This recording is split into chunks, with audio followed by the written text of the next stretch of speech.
Kicking off at number 5, SCP-2317, and I'm sure you'll all appreciate this fact, but this video is going to have a lot of jumbled numbers throughout because you know that's how catalogue systems work, right? Well, let me introduce you to SCP-2317, which is the perfect way to demonstrate the levels of secrecy that the SCP Foundation operates. So much so that depending on what level of security clearance you have, the more you'll know about 2317, and the more you'll realise how absolutely screwed we'd all be if it ever got out. Essentially, SCP-2317 is a locked wooden door that leads to an alternate reality. Inside that reality is a demonic, anomalous entity that swallows planets whole, yet is supposedly locked away by 7 bones of another of its own species, binding it in a ritual that by all accounts will prevent the end of all existence. The thing is though, 6 of those bones are broken, and now there's only 1 of those bones preventing it from escaping. The Foundation goes to great lengths to fabricate a ritual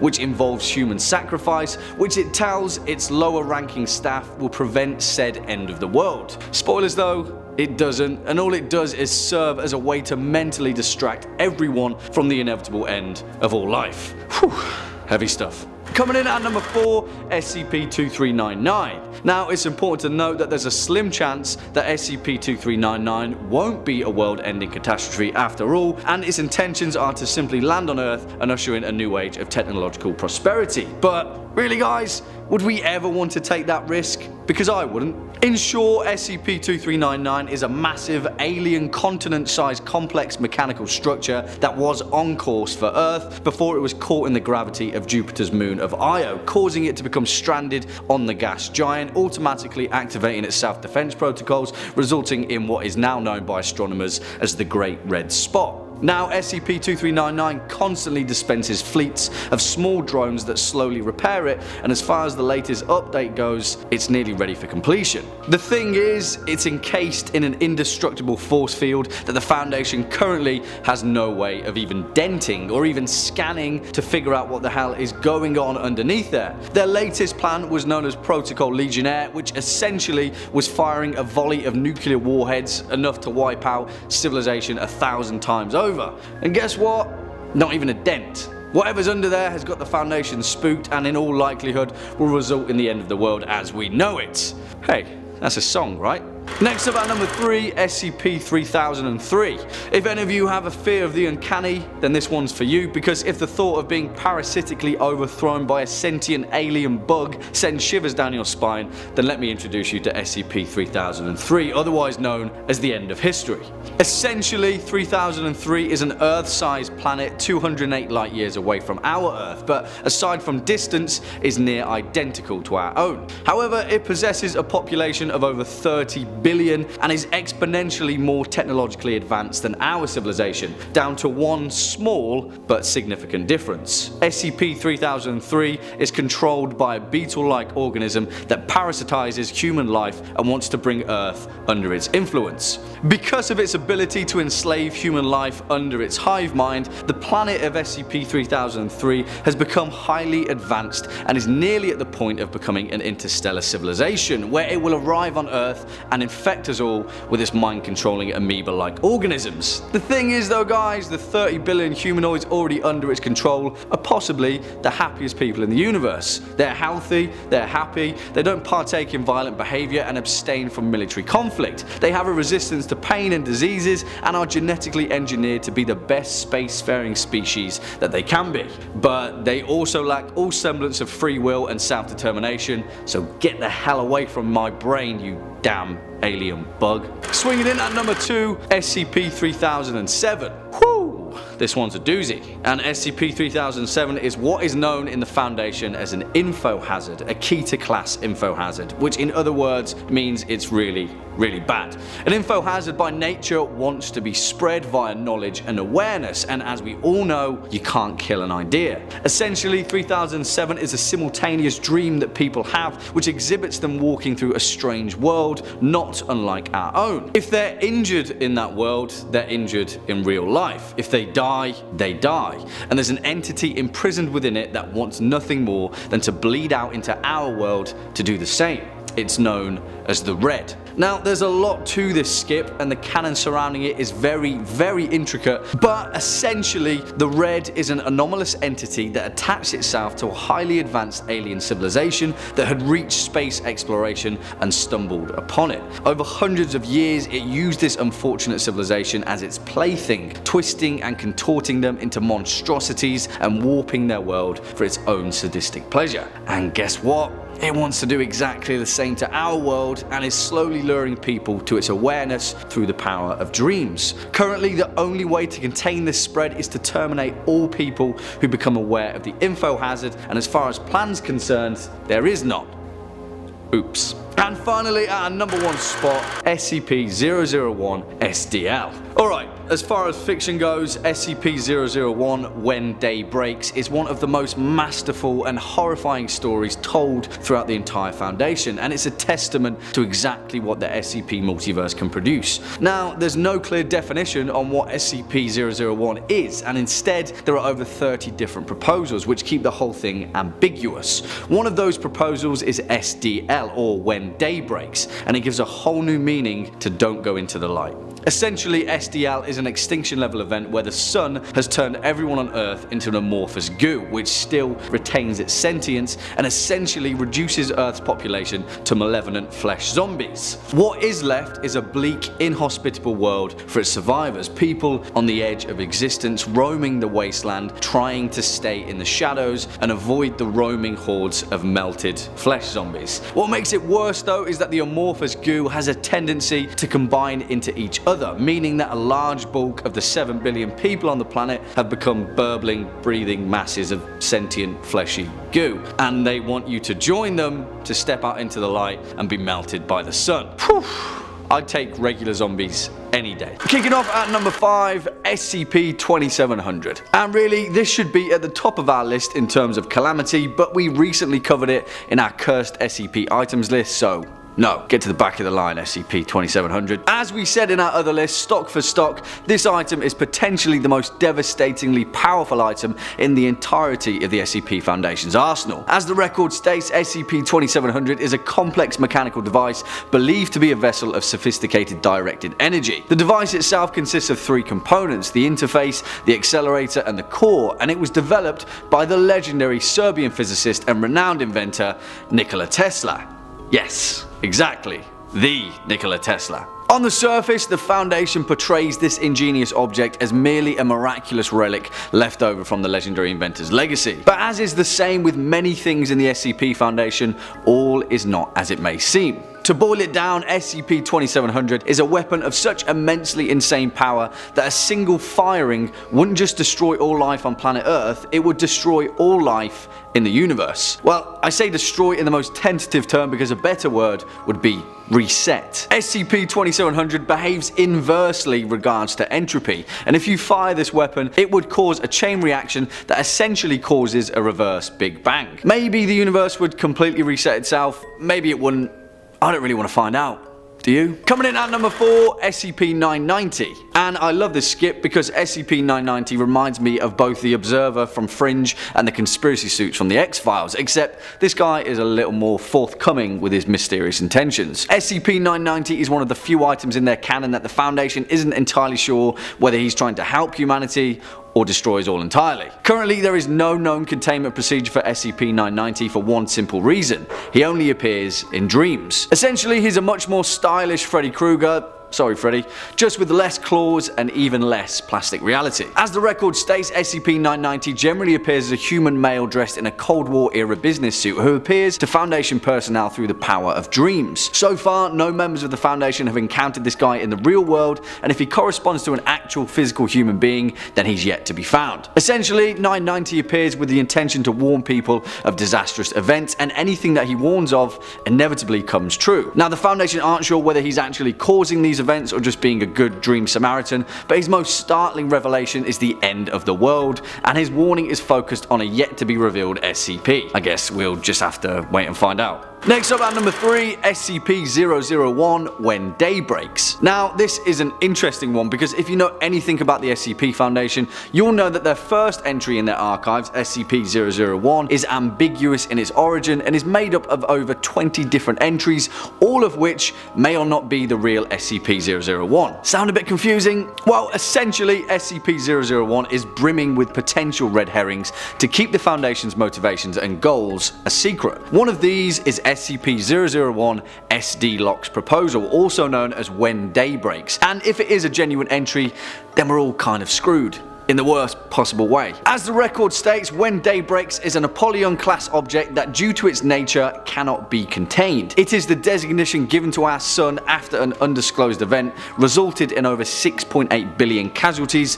with the first 24 hours. 001 is the exposure to ultraviolet rays that upon contact liquefy living organisms, with the effect spreading until the entire organism is converted, visually being similar to melting wax. Essentially, if you step out into the sunlight during the events of 001, you turn into a gelatinous mass, and inevitably when you make contact with another biological organism, you combine and blend at a molecular level. Picture our world right now, but everything is made out of wax. I mean, everything. Then turn the heat up really high, and then everything wants to kill you. That's what SCP-001 will look like, and it's not pretty. Swinging in at number 2, SCP-2935. And conceptually, this is one of my favourite SCPs in the whole Foundation, although it's also perhaps the most bleak, so go figure. As the record states, SCP-2935 is a space-time anomaly that exists within a limestone cave beneath a cemetery near Joppa, Indiana. The anomaly in question is a nearly exact replicate reality of modern Earth in the year 2016, with one quite significant difference. All life, both biological and non-biological, as well as any sentient entities, machines, computers, and other lifelike phenomena, ended on April 20th, 2016. All life forms within 2935 suddenly and without warning expired sometime between the hours of 3 AM and 4 AM Eastern Time, the reason for which is currently uncertain. When I say all life, I mean all life. Even the alternate reality version of SCP-682, as in the hard to destroy reptile who can withstand any destructive effect, even he died. As it turns out though, there is a little bit more to this story, and it appears that the events of SCP-2935 happened after an SCP agent known as Keller entered this Earth from an alternative reality, but unbeknownst to him was himself an anomalous entity that when exposed to another version of reality brings about the end of all life. As SCP-2935 explains, Keller was caught in a time loop, and every other version of himself was destined to enter the same space-time anomaly at some point. To stop this, he nuked himself as well as the mobile task force accompanying him to bring an end to the time loop and stop the same effects spreading to our version of reality. What a hero. And thankfully the Foundation filled the hole with cement and just tried to forget about the whole thing. And finally at our number 1 spot, SCP-610. And of course it has to be the classic scenario, a deadly pathogenic infection that could potentially spread across the planet and bring an end to all life as we know it. Although that would be the kind scenario because it doesn't exactly bring an end to all life, it seeks to consume it and turn it into a fleshy amorphous mass of skin and limbs and eyes. There's a reason why this entry is nicknamed the flesh that hates, and you're about to find out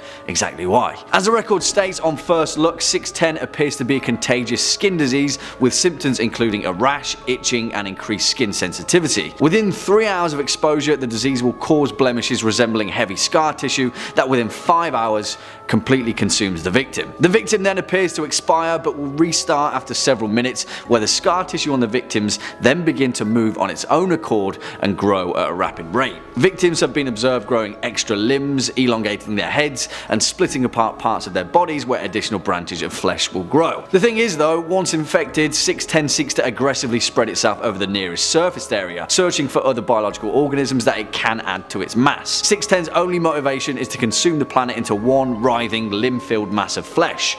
7 billion people's worth. That's like an ocean's worth of flesh. Kicking off at number 5, SCP-169. And for this particular entry, we're going to be gently dipping our toe into the very specific and terrifying category that is anomalous entities that could potentially spell the end of the world. Let me introduce you to SCP-169, and you can happily rest assured that if it ever did set into play its apocalyptic chain of events and destroy the planet, there'd be literally nothing you could do to save yourself, given the fact that, technically speaking, SCP-169 kind of is the planet. Yeah, let me explain. 169 is the serpentine leviathan of nautical legend, the literal living definition of the serpent that wraps itself around the earth, Jormungandr of Norse legend, the Leviathan of the Hebrew Bible, Tiamat of Mesopotamia. In the canon of the SCP Foundation, 169 is the living embodiment of all of them and then some. As the record states, because of its size, 169 cannot and almost certainly will never be contained, given the fact that no structure on Earth is large enough or strong enough to contain it. The location of SCP-169 isn't precisely known, but satellite imagery has vaguely designated it as residing mainly in the southern Atlantic Ocean, possibly stretching to the tip of South America. The Foundation estimates that its body length is anywhere between 2,000 and 8,000 kilometers, and the creature itself is thought to have existed since the pre-Cambrian era. I mean, it kind of goes without saying, but on its size alone, SCP-169 could simply cause a global tidal wave just by kicking out in its sleep. I mean, that's if snakes could kick, but you get the idea, right? The Leviathan is based on a legend as old as civilization itself, so it goes without saying that its prime directive is to bring an end to all life on Earth. Thankfully, it seems that the creature is dormant for now. Coming in at number 4, SCP-008. And whilst our previous entry is mythologically light-hearted enough, this particular entry in the Foundation's archives is based upon perhaps one of the most terrifying biological entities known to humanity, an infectious prion disease. Imagine every pandemic or contagion horror movie you've ever seen. Hell, roll in all of the Living Dead apocalypse films too, and they rarely come close to the startling efficiency of this particular zombie plague. In many ways, SCP-008 is the stereotypical breakdown of the virus that would beckon forth the zombie apocalypse. It's even got the whole by removing the head or destroying the brain trope too. But the scariest part of this entry is the suggestion of how our governments will react to having access to it. And that's a whole new level of fear, right? Biological zombie warfare. As the record states, 008 is a complex prion disease with 100% infectiousness, 100% lethality, transmission of which occurs through exposed mucous membranes and all bodily fluids. It's in the efficiency of 008 where the terror truly lies though, because, I mean, come on, even in the bleakest of pandemic horrors, there's some kind of cure or immunity. Nope, not in this case, because this is the SCP Foundation and there is no hope. As we also mentioned, this entry goes one further with the anxiety-ridden implication and states that although all known samples of SCP-008 have otherwise been securely contained with the utmost urgency for security, at some point in 1959 the Russian government took control of one of the discovered samples after working collaboratively with the SCP Foundation, the location of which is now otherwise unknown. Yeah, you know what I'm getting at, right? A zombie apocalypse arms race. That's a terrifying thought. Next up at number 3, SCP-3999. And just as a side note, this entry in particular is awesome and also utterly terrifying, and you'll be pleased to know that it's also vaguely reminiscent of one of my favourite short stories of all time, I Have No Mouth and I Must Scream, from the mind of the fantastic science fiction writer Harlan Ellison. And maybe that will give you a vague idea of the existential terror that lurks deep within 3999, because unlike the omnipotent dictatorship of the Allied master computer, this anomalous entity does things a little differently. You see, within the canon of the SCP Foundation, certain classifications of beings stir more fear than others, and perhaps the most terrifying are the ones that can manipulate the mind itself, and thus the nature of all reality. There are cognitohazards and memetic viruses alike, but 3999 is what is known as a reality bender, an otherwise corporeal entity of unknown origin that can manipulate and potentially destroy reality itself. Thankfully for us, 3999 seems fit to only take out its anomalous torturous desire on one individual in particular,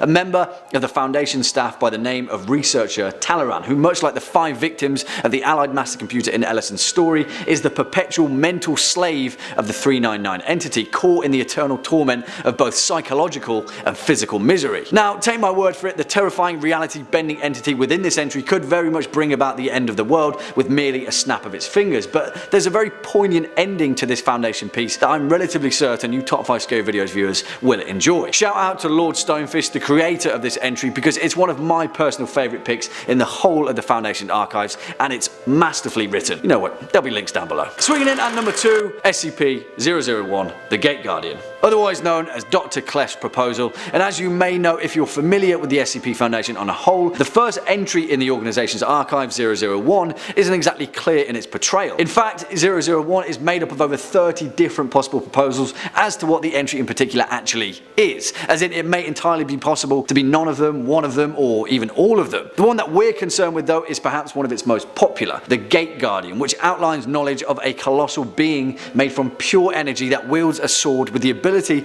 to annihilate anything that passes too close, destroying it at an atomic level. If that's not already terrifying enough, the entity also guards the entrance to the Abrahamic Garden of Eden, located by anomalous means somewhere between the Tigris and Euphrates rivers, and has been doing so for as long as the Foundation has been around, and in fact inspired the Foundation to be created. And that may give you a semblance of an idea as to where we're going with this particular entry, because when we apply the end of the world to the Gate Guardian, what we really mean is the rapture, the end of days, the classical biblical depiction of hellfire, damnation, and death. And if that's not already bad enough, the Gate Guardian has technically already ended the world after leaving his post, opening the gate and letting an unknown entity pour forth into our world, where the Foundation subsequently declared an XK class end of the world scenario and pretty much went into has well and truly hit the fan mode. However, as the record states in SCP-001, knowledge of this event was actually sent through anomalous means from the future, warning the Foundation of the dangers that the Gate Guardian is currently containing. Now, all of this obviously could be hodgepodge, as it's very clear that it will never be certain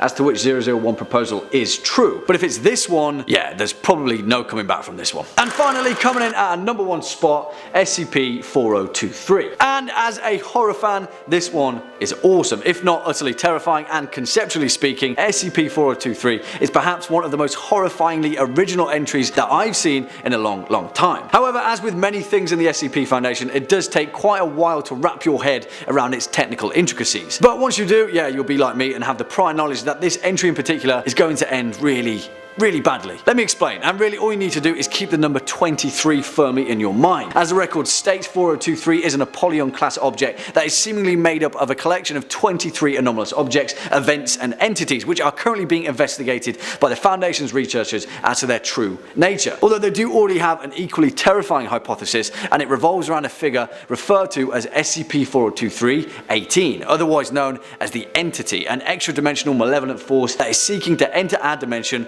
on the 2nd of March 2023.